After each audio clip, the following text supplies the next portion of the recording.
Events हैं जो बहुत रैंडम होते हैं, उन इवेंट्स को हम कहते हैं प्रोबेबिलिस्टिक। यानी अगर मैं आपको बोलूं कि उनके अक्कर होने की जो आप लोगों का चांस है वो बहुत ही ज्यादा इक्वल होता है। यानी कि आपके पास में अगर आपकी पॉपुलेशन में मान लीजिए 1000 लोग हैं और इससे आपने 10 लोग चुने हैं अपने सैंपल में, तो हर 1000 के पास में, 1000 में से जितने भी लोग हैं ना, ये 1000 लोग, इक्वल अपॉर्चुनिटी है, इक्वल अपॉर्चुनिटी है सैंपल में आने की। इनके पास में इक्वल अपॉर्चुनिटी है 1000 के 1000 लोगों के पास में। ये प्रोबेबिलिटी के अकॉर्डिंग चलते हैं, रैंडम है, ऐसा कोई पर्टिकुलर डिसीजन नहीं लिया जाएगा कि इसी को ले या इसी को ले, नहीं। हर के पास में 1000 लोग हैं तो 1000 के पास में इक्वल चांस होगा सैंपल में आने का। इसे हम कहते हैं प्रोबेबिलिस्टिक सैंपलिंग या रैंडम सैंपलिंग। इसके अलावा नॉन प्रोबेबिलिस्टिक जो इसका बिल्कुल उल्टा करे, यानी कि मान लो कि मेरे पास में 1000 लोग हैं और मैंने 10 लोग चुने हैं, तो ये जो 10 लोग चुने हैं इसमें इन 1000 के पास में इक्वल अपॉर्चुनिटी नहीं थी, नॉट इक्वल अपॉर्चुनिटी, इनके पास में इक्वल अपॉर्चुनिटी नहीं थी सैंपल में आने की। मतलब मैम कोई ना कोई डिसीजन लिया गया होगा, कुछ ना कुछ सोचा गया होगा, प्रोसेस किया गया होगा, तब जाके इन 10 बंदों को एक मौका मिला होगा, 1000 में से 10 को ही मिला होगा। मतलब जो रिसर्चर है भाई, जो सैंपलिंग कर रहा है, वो रिसर्चर क्या करता है, अपनी सब्जेक्टिविटी को यूज करता है, अपने सब्जेक्टिविटी को यूज करता है, ओपिनियन को यूज करता है ना, अपनी सब्जेक्टिव ओपिनियन को यूज करता है, उसको जो सही लगता है उसके अकॉर्डिंग डिसीजन लेता है। तो आज के बाद कभी भी आप सिंपल रैंडम पढ़ोगे, स्ट्रैटिफाइड पढ़ोगे, क्लस्टर पढ़ोगे, सिस्टमैटिक पढ़ोगे, मल्टी स्टेज पढ़ोगे, सारी के सारे कैसे होते हैं, प्रोबेबिलिटी या फिर रैंडम सैंपलिंग के अंदर आएंगे। इसके अलावा कभी भी आए जजमेंटल या पर्पसिव, आपके पास कन्वीनियंट या कोटा सैंपलिंग या स्नोबॉल सैंपलिंग, ये सारी चीजें आएगी तो आप लोग क्या पढ़ोगे, नॉन प्रोबेबिलिस्टिक सैंपलिंग पढ़ोगे। ठीक है जी।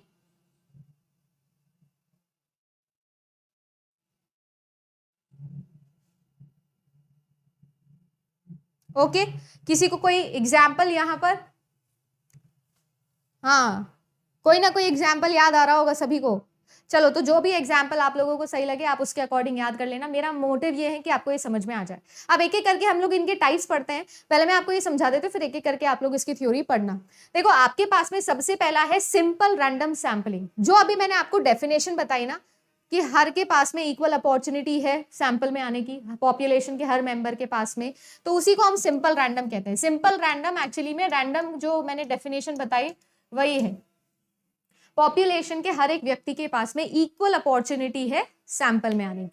ठीक है, इसके बाद में आता है आपका स्ट्रैटिफाइड एंड क्लस्टर सैंपलिंग। दोनों ही बहुत ही ज्यादा इंपॉर्टेंट सैंपलिंग के टाइप्स हैं जो आपको याद भी रखने हैं। देखो आपके पास में क्या होता है कि हमारे पास में मैम बहुत बड़ी पॉपुलेशन है, उस बहुत बड़ी पॉपुलेशन में से सैंपलिंग फ्रेम के अकॉर्डिंग हम जो है सैंपल को चूज करते हैं। अब ये करने के रैंडम एंड नॉन रैंडम तरीके हैं। रैंडम तरीके में भी मेरे पास में क्या तरीका है, मेरी जो पूरी की पूरी पॉपुलेशन है उस पॉपुलेशन को मैं अपनी तरफ से किसमें डिवाइड कर दूं, सब ग्रुप्स के अंदर डिवाइड कर दूं। देखो ये रैंडम है, मैं रैंडम नहीं सब ग्रुप्स बना दे रही हूँ अपनी मर्जी से। ठीक है, सब ग्रुप्स मैंने बना दिए और उन सब ग्रुप में से फिर मैं क्या कर रही हूँ, एक एक बंदे को चूज कर रही हूँ या उसमें से मैं सैंपल को चूज कर रही हूँ। तो मेरे लिए काम थोड़ा सिस्टमैटिक हो गया, थोड़ा आसान हो गया। एक तो ऐसा था कि पूरी पॉपुलेशन में से बंदे चूज करना था, एक ऐसा था पूरी पॉपुलेशन में से मैम आपने ग्रुपिंग कर दी, आपने छोटे छोटे खुद के सब ग्रुप्स बना लिए। आप इस सब ग्रुप में से कुछ लोगों को चुनोगे, फिर इस सब ग्रुप में से कुछ लोगों को चुनोगे और फिर अपनी सैंपलिंग बना लोगे। ये जो सब ग्रुप्स होते हैं इनको हम कहते हैं स्ट्रैटा, जो कि स्ट्रैटिफाइड सैंपलिंग में आती है। हम स्ट्रैटा बनाते हैं, सब ग्रुप्स बनाते हैं, फिर उनमें से बंदों को चूज करते हैं, इसे हम लोग कहते हैं स्ट्रैटिफाइड सैंपलिंग। और एक होता है जिसे हम कहते हैं क्लस्टर सैंपलिंग। ये जो वर्ड है यहाँ पर क्लस्टर, इसका मतलब होता है जो ग्रुप खुद नेचुरली अकर करते हैं। जैसे मैं आप लोगों को बोलूं इंडिया में रहने वाले सारे लोग, ये एक ग्रुप है, नेचुरली अकर हुआ है। इंडिया में जो भी रहता है, इंडिया की ज्योग्राफिकल बाउंड्री में जो जो लोग आएंगे वो इंडियन कहलाएंगे। मैं आपको बोलूं West Indian group, West Indian boundary के अंदर जितने लोग आएंगे वो सारे के सारे वेस्ट इंडियन ग्रुप हो गए।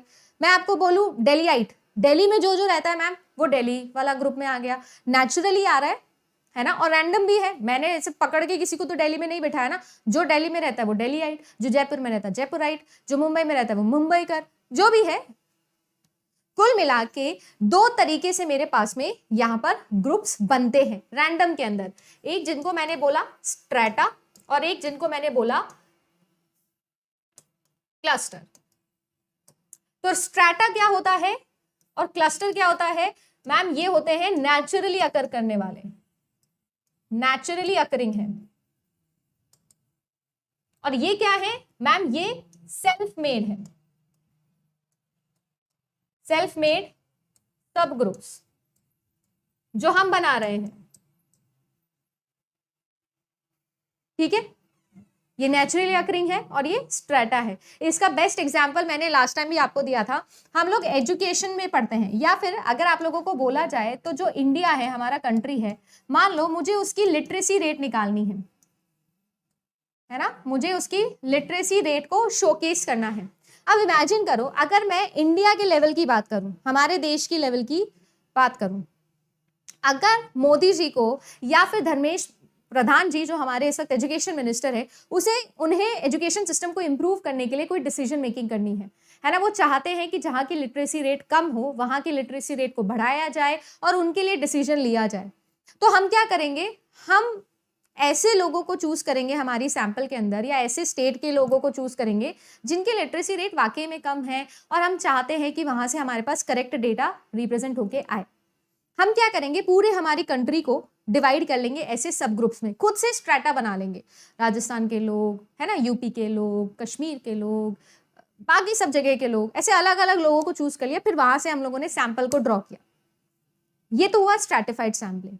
अब सेम सिचुएशन में इमेजिन करो कि यूएन की मीटिंग चल रही है और वर्ल्ड लेवल पे धर्मेश प्रधान जी को बोला गया कि इंडिया की लिटरेसी रेट को रिप्रेजेंट करके आओ, इंडिया के एजुकेशन सिस्टम के बारे में बात करके आओ।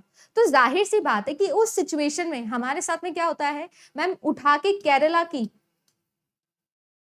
लिटरेसी रेट जाके बता के आ जाओ। सोच के देखना आपके लिए कितना अच्छा रहेगा ये कि आप जाके सीधा की सीधा क्या कर दो, जाके सीधा की सीधा आप तो केरला की लिटरेसी रेट बता के आ जाओ। ये फायदा क्या हुआ इससे? क्योंकि केरला की लिटरेसी रेट सबसे ज्यादा है और वर्ल्ड लेवल पे रिप्रेजेंटेशन की बात चल रही है मैम। तो वर्ल्ड लेवल पे तो ये जरूरी है कि हम क्या करें, हम अच्छे से चीजों को रिप्रेजेंट करें।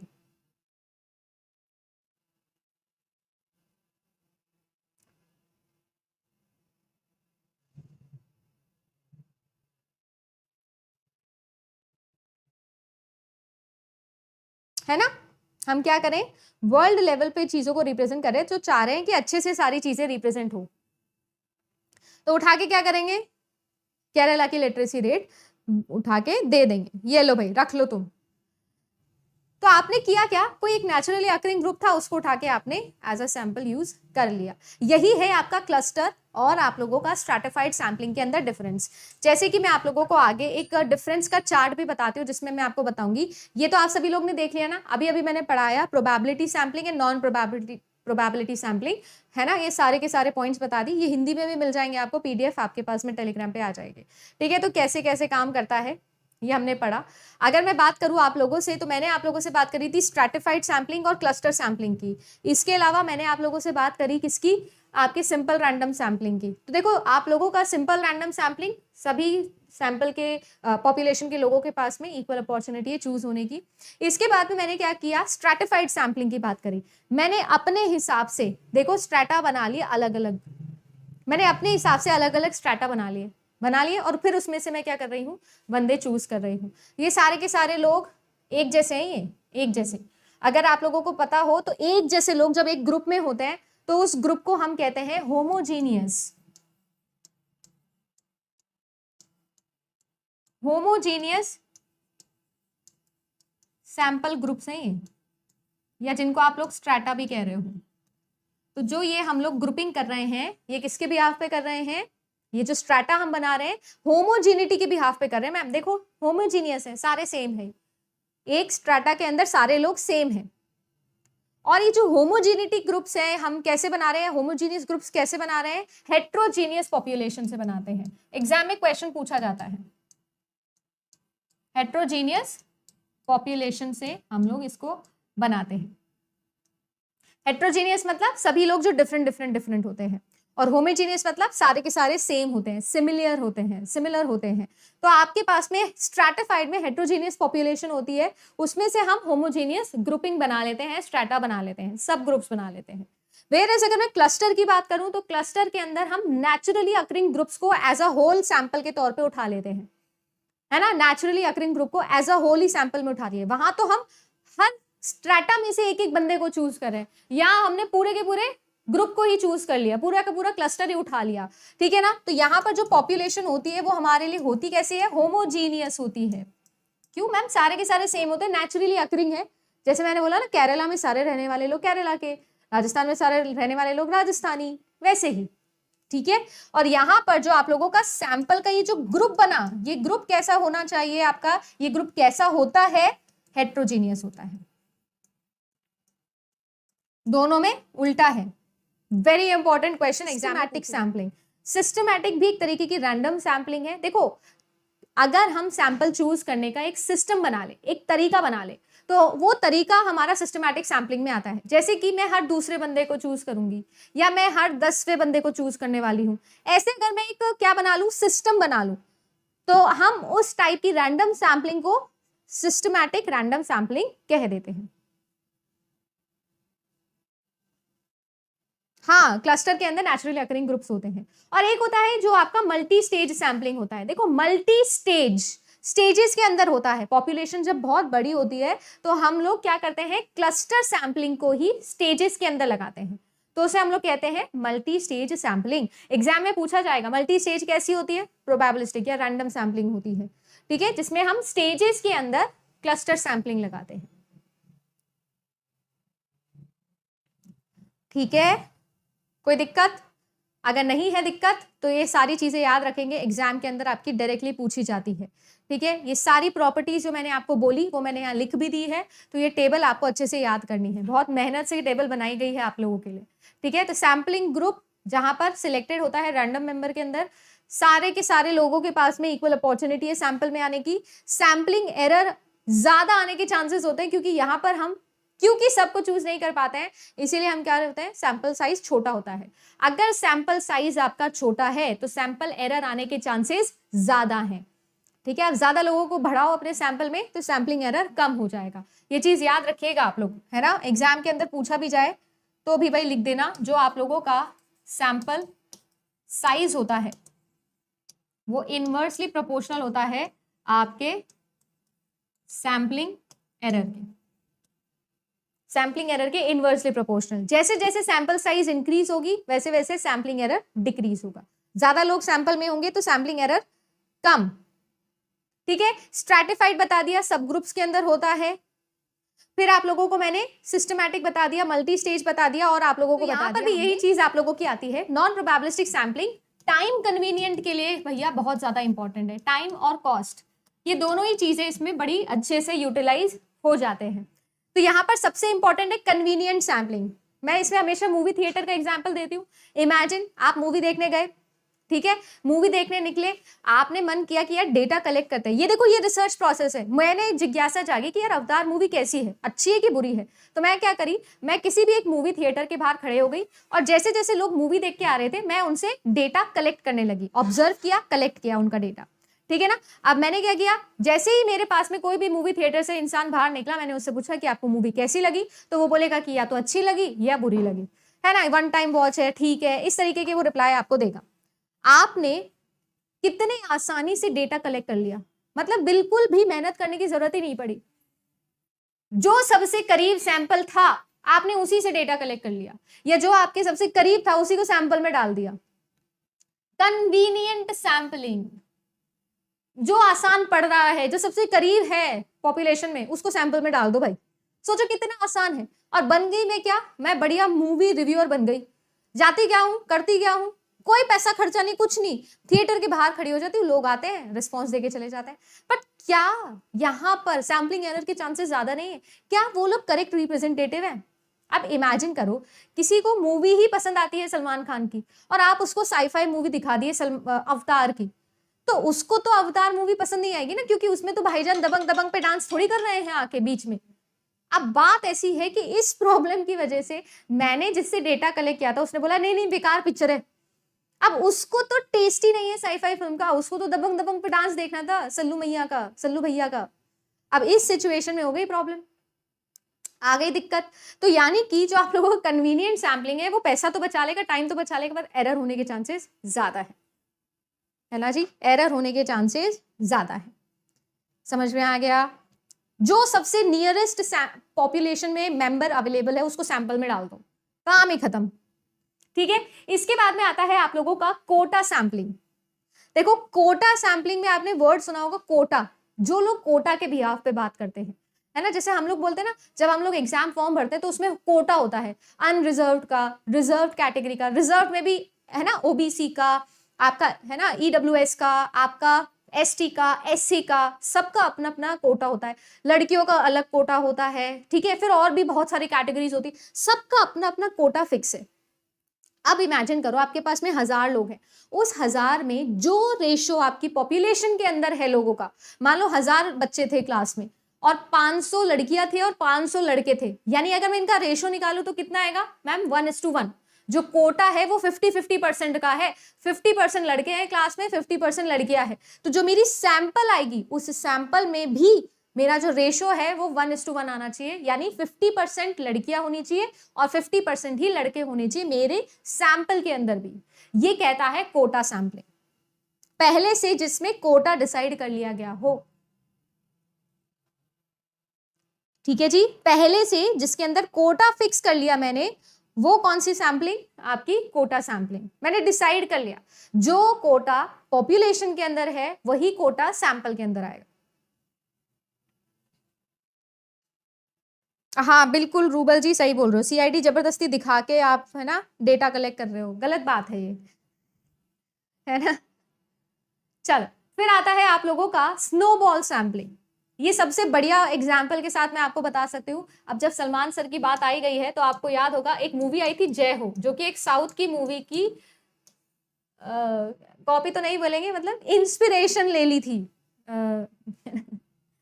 कॉपी नहीं मैं बोल रही, इंस्पिरेशन ले ली थी और इंस्पिरेशन लेके जय हो मूवी बनाई थी। उसमें याद है क्या होता था, अगर आपने नहीं देखी तो कभी स्टोरी सर्च कर लेना, देखने की एडवाइस तो मैं नहीं दूंगी, फिर आप बोलोगे मैम 2 घंटे आपने 1.5 घंटा वेस्ट करा दिया हमारा, तो देखने की एडवाइस तो नहीं दूंगी, बट आप सर्च कर लेना उसकी स्टोरी। उसमें होता क्या था, ऐसा सलमान खान की थ्योरी थी, उसमें जो मेन कैरेक्टर था, प्रोटैगनिस्ट था, उसकी ये थ्योरी थी कि भाई मैं एक जने की हेल्प करूंगा और फिर वो एक जना 3 जने की हेल्प करेगा, फिर वो 3 जने फिर से 3 जनों की हेल्प करेंगे, या मैं 3 की हेल्प करूंगा, उनमें से हर एक बंदा फिर 3 की हेल्प करेगा, फिर वो 3 की हेल्प करेगा। तो ऐसे होगा क्या, सबके सब लोग हेल्प करते करते करते और पूरा जो कंट्री है वो बहुत अच्छी हो जाएगी, हेल्पफुल हो जाएगी, सब लोग एक दूसरे की हेल्प करने वाले हो जाएंगे। Very good thought. बिल्कुल वैसे ही इसी मूवी से आप याद रखना, मेरे पास में जब पॉपुलेशन होती है रेयर, जब पॉपुलेशन होती है रेयर, रेयर मतलब मैम बहुत ही मुश्किल है पॉपुलेशन ढूंढना, बहुत ही मुश्किल से आप लोगों को लोग मिलेंगे, है ना। जैसे हम इंडिया में रहते हैं, हम इंडिया में रहते हैं, अब हम इमेजिन करो कि मैं आप लोगों को बोलूं इटालियन खाने का फैन कौन है, जैसे हम इंडियंस हैं, हमको हर चीज में क्या चाहिए, इंडियन तड़का चाहिए, है ना। जो हम इटालियन खाते हैं, यानी जो पिज्जा वगैरह आप खा रहे हो वो इंडियन है, वो इटालियन नहीं है। अगर मैं आप लोगों को ऐसे बोलूं कि प्रॉपर इटालियन कुजीन जिनको पसंद है वो मेरी पॉपुलेशन है, तो वो बहुत ही रेयर है ढूंढना, बहुत ही रेयर है ना। जो पिज्जा या जो पास्ता आप खा रहे हो वो प्रॉपर इटालियन कुजीन वाला नहीं है। किसी इटालियन बंदे को अगर हमारा डोमिनोज का पिज्जा खिला दो वो बेहोश हो जाएगा, भैया बहुत हालत खराब है हमारी। तो सीन ऐसा है, ये जो पॉपुलेशन है ये बहुत रेयर है, तो अब होगा क्या, कैसे ढूंढे भाई, जब पॉपुलेशन ही रेयर है तो सैंपलिंग कहां से करेंगे, लोग कैसे चुन के लेके आएंगे। तो रिसर्चर क्या बोलता है, भाई देख मैं 3 बंदों को चूज कर लेता हूं जिनको इटालियन पसंद है, फिर वो किसी ना किसी के साथ में इटालियन खाने जाते होंगे तो वो उनको चूज कर लेगा, फिर वो आगे जिसके साथ में जाते होंगे वो उनको चूज करके ले आएंगे, कुल मिला के मेरी सैंपलिंग हो जाएगी। किसकी मदद से, जो रिसर्चर है और रिसर्चर के पार्टिसिपेंट है वो क्या करते हैं, अपने ही नोन लोगों की एक चेन बना लेते हैं, है ना जी, चेन बना लेंगे।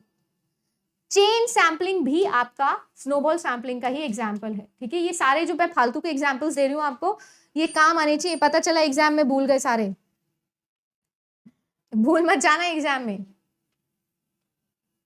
ये देखो आनंद सिंह जी, मैं बता रही हूँ ना, हमारे ऐसे ऐसे लोग हैं हमारे देश में, कहते हैं कि पिज्जा तो इंडियन है ना, देख लो आप। हाँ, पिज्जा इंडियन है और दाल बाटी इटालियन है, बहुत बढ़िया। ठीक है, तो सीन ऐसा है कि जब मेरे पास में बहुत ही रेयर पॉपुलेशन है, सैंपल चूज करने के लिए हम क्या करते हैं, हम चेन बना लेते हैं, है ना। हम बोलते हैं यार मैं मिल नहीं रहा, तू ढूंढ दे यार, फिर वो ढूंढ देता है, फिर वो ढूंढ देता है, ऐसे ढूंढते ढूंढते ढूंढते हम सारे सैंपल इकट्ठी कर लेते हैं। हाँ जी, बिल्कुल सही। ठीक है, स्नोबॉल सैम्पलिंग समझ में आ गया, क्लियर है, किसी को कोई दिक्कत है? चेन सैम्पलिंग या स्नोबॉल सैम्पलिंग, ठीक है ना। स्नोबॉल, इस स्ट्रक्चर को हम स्नोबॉल कहते हैं। देखो, एक ने इसको ढूंढा, फिर इसने इसको ढूंढा, फिर इसने इसको ढूंढा। ओके, एक आता है आप लोगों का मतलब निहायती निहायती non probabilistic non random sampling, जिसको मैं कहती हूं जजमेंटल या फिर पर्पसिव। दोनों एक ही नाम है ना, दोनों एक ही टाइप के हैं, जजमेंटल या फिर पर्पसिव। जजमेंटल का मतलब क्या होता है, पहले से मन में एक धारणा बना के उसके बिहाफ पर लोगों को जज करना, देख लेना, है ना। जैसे आप स्टीरियोटाइप भी पढ़ते हो, फैलेसी के अंदर याद है हेस्टी जनरलाइजेशन नाम की एक फैलेसी पढ़ते थे, बिल्कुल वैसी है ये। हम क्या करते हैं, रिसर्चर अपने दिमाग के हिसाब से, अपनी प्रेफरेंस के हिसाब से, जो भी उसको लगता है कि मेरी सैंपल में होना चाहिए या जो मेरी सैंपलिंग में बिल्कुल करेक्ट अप्रोप्रिएट होंगे, मैं क्या करूंगी, उन्हीं में से या उसी पॉपुलेशन में से सैंपल को ड्रॉ करूं। पर्पस के अकॉर्डिंग काम करना, पर्पसिव सैंपलिंग। जजमेंट